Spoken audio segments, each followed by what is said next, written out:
Compassion manifests itself in a myriad of forms to guide humanity. These manifestations, known as avatars, are not mere mortals, nor are they entirely distinct from humanity. They are divine emissaries, beings who embody Christ consciousness and take human form to lead us back to our divine origin. An avatar is a soul who embodies the Supreme Spirit's infinite light. In them, the transcendent spirit becomes fully manifest, making the light and wisdom of the supreme creative power available to humans in an accessible way. The Supreme Spirit, being infinite and formless, cannot be confined to a singular image or identity. Thus, when the Most High incarnates, it does so uniquely for the times, people, and needs of the era. Thus, every avatar's mission is shaped by the karmic conditions and spiritual challenges of their age, while their essence remains an eternal reflection of divine love and wisdom. It's important to understand that there are different types of avatars, each serving specific purposes in the divine plan. Some, like Jesus Christ or the avatars of Vishnu, Krishna, and Rama, are considered by their followers as the supreme manifestations of divinity. They embody the highest expressions of God's presence, taking on monumental roles in re-establishing the pathways of righteous order for humanity and offering liberation from suffering. These avatars carry unparalleled spiritual authority and are seen as complete reflections of the Supreme Spirit's infinite intelligence and compassion. Other avatars, while equally divine, serve in distinct ways as wisdom bearers or guides. For example, sages like Lao Tzu or Sri Yukteswar demonstrate divine truths through wisdom and the inner path of realization. These avatars may not display the cosmic grandeur of supreme avatars like Krishna or Yeshua, but they are still fully divine expressions of God, guiding humanity through the transformative power of truth, meditation, and self-discipline. The distinctions between these types of avatars underscore the infinite adaptability of the Supreme Spirit. While all avatars carry the light of Christ consciousness, the forms they take and the ways they express their divinity vary widely. Supreme avatars tend to embody both the might and mercy of the Creator, often demonstrating miraculous powers and reshaping the moral and spiritual fabric of the world.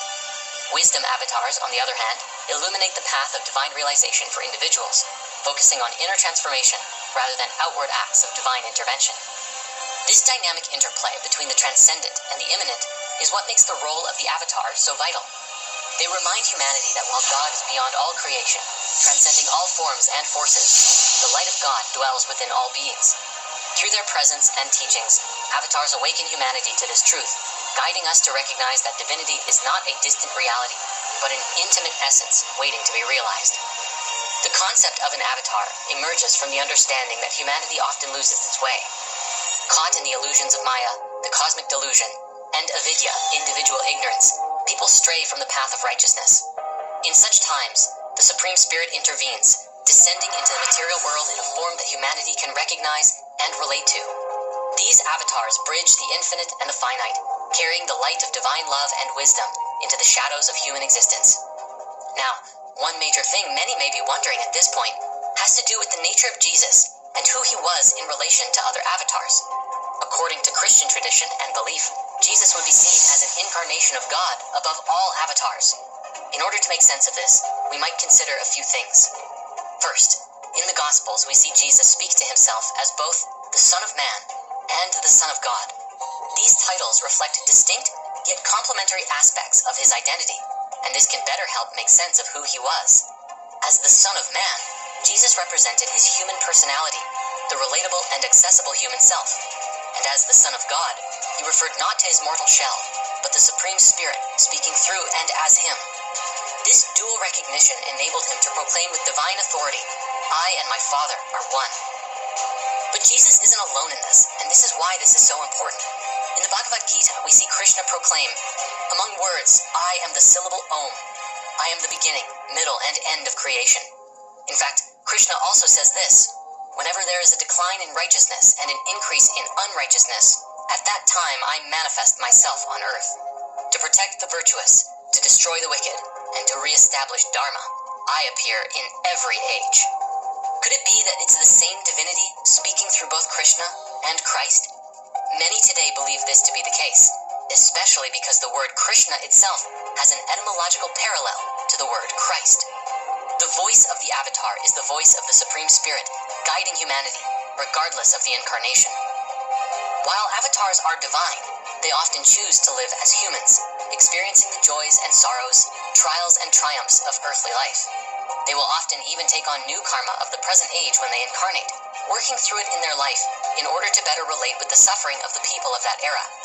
This is not due to limitation, but to show humanity that divinity is accessible within the human condition. By overcoming the challenges of the day, they demonstrate the potential within every soul to transcend suffering and realize its true nature. Consider the life of Jesus Christ. He was born into a humble family, lived among the poor and the marginalized, and faced persecution and death. Yet through it all, he radiated love, forgiveness, and faith in the divine plan. His crucifixion and resurrection were not merely historical events, but profound spiritual teachings, illustrating the triumph of spirit over matter and the eternal nature of the soul. Similarly, Lord Buddha, another incarnation of Vishnu after Krishna, was born a prince, but renounced his royal life to seek the truth. Through years of meditation and inner struggle, he attained enlightenment, discovering the path to liberation from suffering. His life showed that spiritual awakening is not reserved for a select few, but is a possibility for all who seek it earnestly. Many may wonder about the birth of Christ, being born of a virgin. He was very unique among avatars. Does that make him more supreme than others? Well, it is said that avatars can incarnate in a number of ways, including through immaculate conception, or not. While we're all likely familiar with the virgin birth of Christ, we might also consider the lesser-known story of Lord Buddha, which took place only 500 years before.